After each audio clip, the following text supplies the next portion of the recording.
welcome back to In the Kitchen Conversations on IoT with Breadware. I'm Kerry Siggins, CEO of Breadware, and I am so excited to have my guest today, Maulik Parehk. Maulik, thank you so much for joining us today. Hey, Kerry, thank you for having me. Good to be with you. Absolutely. All right. So, you just wrote a book on how AI is going to change the way we work. And I would love to hear your backstory. Tell us how you became interested in AI and really the impact it's going to make on the global workforce. I get that question all the time, Kerry, since I've published the book. But there are two reasons for it. Number one, professional reason and a personal reason. Professionally, until recently, I was the CEO of one of the largest business process outsourcing companies based in the Philippines. And in the last 3 years of my stint as the CEO, I noticed that there were three primary trends that were gaining momentum and they were sneaking up on us. And the biggest one that I noticed was artificial intelligence. I started noticing how it was changing our processes and our jobs and how we got things done at the workplace. And then personally, something changed dramatically in my life. 4 years ago, my daughter was born. My first daughter was born. And, until then, when I thought about the future, I only thought about the next 5 year projection or the sales forecast and the business expansion plan. But since she came into my life, I started thinking about what kind of world she's going to grow up into. And I started paying attention to some of the trends that were taking place around us and kind of projecting them as to what kind of skills and talents you would need to be successful when she is in her 20s and joining the workplace. And I noticed that AI is something that's going to really play a big role in the kind of things that she'll be able to do and what she needs to be prepared for. So that's how, because of this personal reason and a professional reason, I ended up actually writing a book about it. Yeah, so tell us a little bit about your book. What did you research and what did you find as you wrote the book? So I focus mainly on three primary trends, Kerry: artificial intelligence, digital natives, and the gig economy. And the one that really I zoomed in on and really focused on was the artificial intelligence. And I realized very quickly that it has a potential to completely change the way the work gets done and almost replace a lot of the human beings who are doing the basic tasks at the workplace. In fact, there was a study done by McKinsey that projects that by 2030, up to 375 million people will be replaced at the workplace by either artificial intelligence or automation. And the question that I always get when I'm doing the webinars is, how do I know whether my job would be impacted by the work by the AI?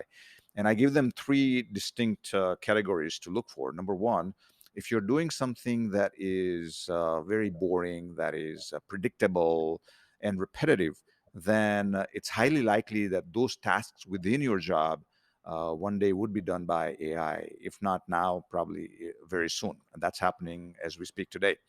The second thing to keep in mind is that if what you do has a very defined objective, and there is a lot of historical data that you can train AI algorithm with, then one day AI can do your job. And one of the great examples is what Google Health came out recently, a year and a half ago now. They found out that their artificial intelligence was actually doing a better job at reading mammograms than trained, experienced human professionals. And why? Because it had a very specific objective. You had to look at the tumor and decide whether it's malignant or benign. And there was a lot of historical data, millions and millions of mammograms that you can Mhm. feed into this AI algorithm and train it. And before you know it, not only AI learned from our historical experience, but actually it got better at it.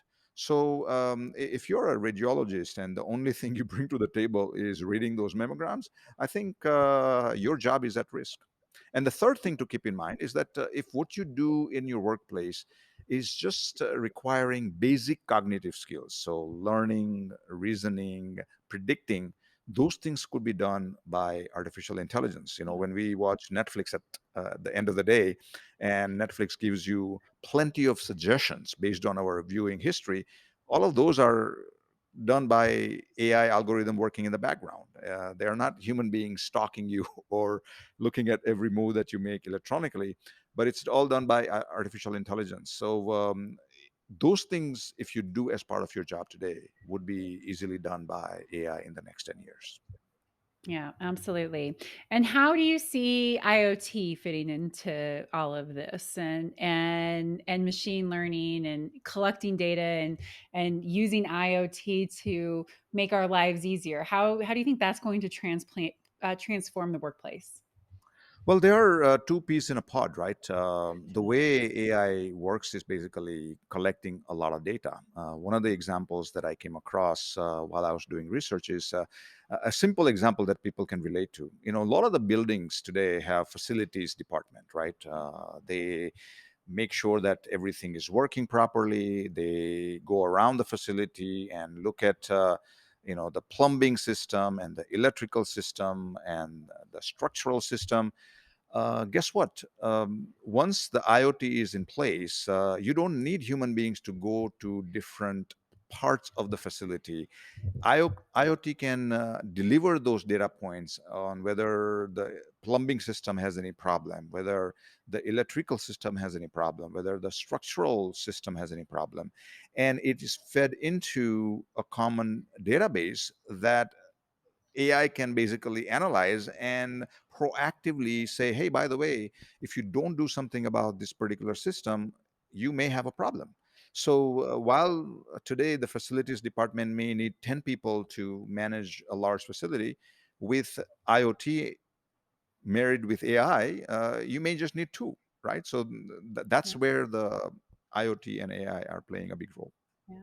It's a great example. At Breadware, we design all kinds of building maintenance, leak detection, those types of products that are really used in commercial facilities. And it's just doing exactly what you said. And it's amazing how fast people can have that information at their fingertips. And then with the AI piece, it really can become that predictive piece, right? And eventually Yeah, that prescriptive piece, which is that's so right. important for avoiding, costly catastrophic failure, or, I mean, who knows, like all kinds of horrible things can happen. Costly things, I should say, can happen. So I think it's Absolutely. a really great example. Yeah. So how Yeah, and can oh, sorry, go ahead. Yeah, tell me. no, no, no. I was just going to say that it essentially frees up our Mhm. time from mundane tasks to something more creative, and I think that kind of connects with the question that you're about to ask me. But on that point, I do think that is a really good point, and that is, I think, the crux of this, right, is that we all want things that make our lives easier, that save us time, but there's this fear of what does it mean for my job? So how do businesses start to help their employees prepare for the jobs of the future when some of their current jobs are going to be done by AI? Yeah, so I actually spend a lot of time in the book discussing these points. So you have to take a step back and ask yourself, what is AI good at? And what are its limitations as we speak today? I'm talking about the next 10 years. AI may not have any limitations, probably, 50, 100 years from now. And we may be looking at a, singularity event that everybody is predicting. But at least for the next 10 years, what is it that AI can do that, or what is it that humans can do that AI cannot do? So let's talk about those things. Number one, AI cannot create something out of nothing, right? I give an example in the book that one of the famous painters, Edvard Munch from Norway, painted this painting called Scream. And he didn't look at algorithm in his head. He didn't look at thousands of paintings from the past to come up with that. He was literally walking at the sunset near a fjord in Norway, and there was a beautiful sunset, red streak sky, and there's a nice water at the bottom. And he got inspired by it. and he heard a scream going through the nature around him, and then he went back and he actually put that on a canvas, and that Yeah. became a scream. AI cannot do that. AI, you cannot show sunset to AI and say, hey, now create a painting or write a poem or create a script for a movie. We can do that. So we have the ability to create something out of nothing, and that is such a powerful thing. And so we have to tap into our creativity as human beings. Something else that AI cannot do as we speak today for the next 10 years is it doesn't know how to look at things holistically. Let's take COVID-19 for an example. Imagine if AI was the president of a country or a company, and it was faced with this COVID-19 crisis. It would have completely failed, because as human beings we have the ability to look at something from a variety of angle, from a health perspective, from a society perspective, from economic perspective, and come up with solutions that make sense. AI doesn't know how to do that. AI only knows how to become a one trick pony and become really good at it. It knows how to become the best chess player, or it knows how to become the best go player, or it knows how to read memograms. But the same AI that's reading memogram cannot do something else for you, at least as we speak today. So we have the ability to look at things holistically. So how do we create that training program that allows people to take a step back and start having that general management view of life, on looking at something financially, something from a marketing perspective, something from a customer service perspective, or a customer experience perspective? If we can allow people to create that vintage point that AI cannot have today, then we are in a good shape. Something else that AI cannot do is it doesn't know how to inspire or influence others, right? So we have the ability to do that, and at least for the next 10 years humans are not going anywhere away from the workplace. So you're still have to deal with human beings, and how do you get the most out of them? So the people who can tap into other people's resources, people who can inspire others to go above and beyond their best self, are going to really do well in the next 10 years. So those are the things that, as human as employers, as companies, we need to focus on. How do we bring out the humanity in us that AI will struggle with? Yeah. And I love that because all of those things that you said, I mean, that's the heart of creativity, right? And and actually being able to, like I say, build something from scratch, create something from scratch. And so, if humans could really tap into what makes us human and that creativity rather than feeling like I just have to do a job that is ABCD process and it's so mundane and it doesn't feel purposeful, right? Creating something feels purposeful, right? Doing a job that is repetitive and a process isn't necessarily bring up that feeling. I can imagine it could dramatically shift, like I don't know, maybe the happiness on the planet because we're doing things that are more purposeful. Once we get past this fear of like, oh God, what am I going to do when my job is taken by AI? Exactly. I know, when I was growing up, Carrie, my parents were asked all the time, so what would you like your son to be when he grows up?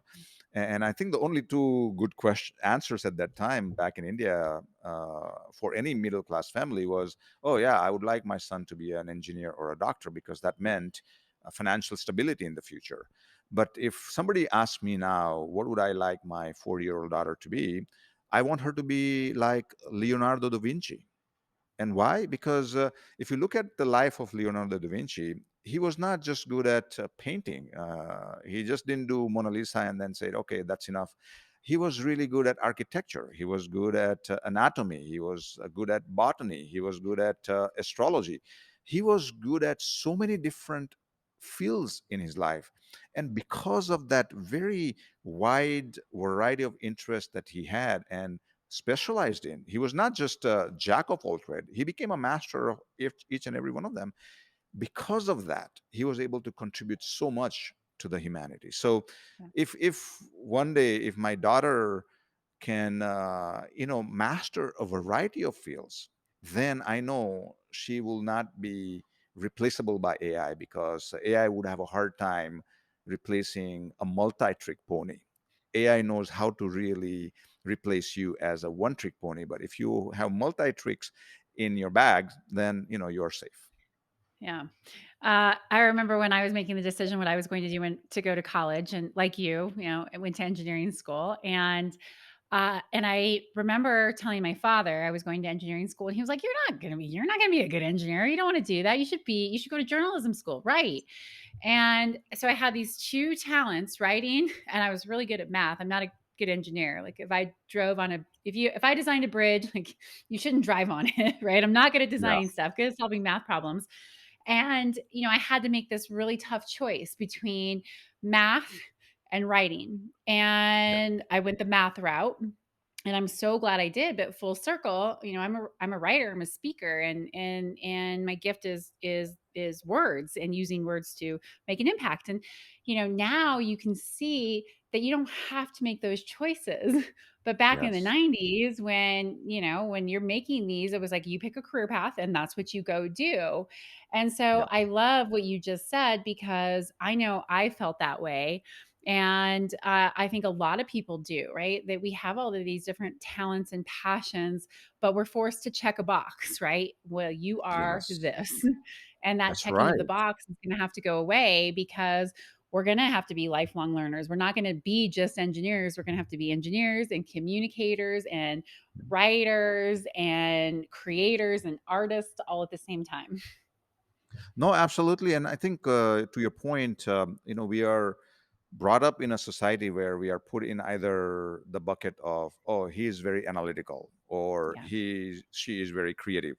And I think we need to go beyond that. The next 10 years and the future actually belongs to people who are firing their whole brain, not just the Yeah. left brain or the right brain, but people who can connect the dots between the two, right? And if you can do that, like I think I mentioned to you in your podcast a month ago now, that Steve Jobs mentioned that very beautifully. He said that the Apple products make your heart sing because we work at the intersection of humanities and technology. Imagine they're not just focused on technology. I mean, the reason we love Apple products is because there is something so unique about them in terms of the user experience, right? And that is the humanity part of it. It's not just great technology, but also humanities involved. So if you can connect the dots between the left and the right brain, and not just be a good accountant, but also be good at marketing, not just be good radiologist, but good at something creative, then I think you have a good future ahead. Yeah, I agree. I agree. All right, so let's tie this back now to businesses. So, how can business leaders really embrace what AI has to offer, for them, for their growth, for the future? So, first of all, AI should, businesses and the business leader should not be afraid of AI. I hear when I'm doing some webinars, and I do get some questions from the business leader saying, should we be concerned? We are just putting more investment in our human beings so that we don't need to worry about AI. And I said, well, whether you worry about or not, AI is going to knock on your door. And if it can do better, if you can do things better, faster, and for less money, then it's going to take over the jobs done by the employees that you have today. So you don't have a choice anymore. I mean, just because you're in the Philippines or in India or in Mexico, doesn't matter. Even though your labor wages are significantly lower, one day there will be a point in time where the developed countries, because of the use of AI, may be able to produce certain things at a cheaper rate than other countries if they don't embrace AI as well, right? So I think the first thing we have to do is to embrace AI. Second thing I think the businesses we need to do is to actually map out each and every employee's career plan over the next 10 years. So somebody has to actually take time and say, okay, if this employee's job involves these tasks, what part of those tasks would be done by AI 3 years from now, 5 years from now, 10 years from now? And based on that mapping, how much free time that employee would have, and what would the employees do with that free time? What would the businesses like these employees to do? what is the best way that employees can create value for the company based on that time. And once you have identified those and you have matched them with employees potential qualities, then the question is, how do you upskill and reskill those employees, right? I Right. mean, what Amazon and AT&T are doing today as we speak, Amazon has invested almost $1 billion in upskilling and reskilling their warehouse employees, because of AI and automation, they don't need as many of those people working in the warehouses anymore. So many of these employees are going through technical training. Many of these employees are going through digital training they didn't have before, so that they can create more value for Amazon. AT&T is essentially moving their employees from a very hardware-centric background and workflows to now software-centric background and workflows. How do you do that? By obviously partnering with the right schools, whether it's Georgia Tech or whether it's one of the online platforms. So those are the things the businesses would have to do. They would have to map out where the jobs are going from now until end of this decade. Yeah, that's good. I think maybe the hardest part, especially being a small business, is just maybe feeling overwhelmed by it, right? And Yeah. it really just takes okay, one small step, right? Okay, what is your technology roadmap? And what's the low-hanging fruit? And you start there, and it doesn't have to be this overwhelming, humongous transformation, which oftentimes fails anyway, as you write about in your book. But I think it's just that okay, this is where we're going to get started. This is the low hanging fruit. This is the easiest thing to start to easiest place to start to build AI into our organization. And then you'll learn, and then it'll be clear what's the next step. What's the next step? But it's just that overwhelming feeling of like, ugh, where do I even begin? No, absolutely, and I mean more overwhelming even for your employees, right? I mean, Yes. they had nobody wants to be told that your cheese is about to be moved. We don't Yeah. like anybody No. moving our cheese. And I think so. um, the faster and more efficient way you can get that message to your employees that, hey, I mean, yeah, you can avoid moving your cheese for the next maybe few months, a year, but guess what? If we don't move it, somebody else is going to move it. Our Exactly. competitors are going to move it. So Yeah. if we can create that sense of urgency within our employees and say, look, I mean, we don't have a choice anymore. It's not like we are giving you, you can do what you're doing for the next 100 years or change and be prepared for the future. That choice is not there anymore. I mean, you have to be prepared for the future. Yeah, I love that. Well, this has been such a fun interview, Maulik. Thank you so much. So, tell us your book. What's the name of it? Where can people find it? Like, because it's so fantastic.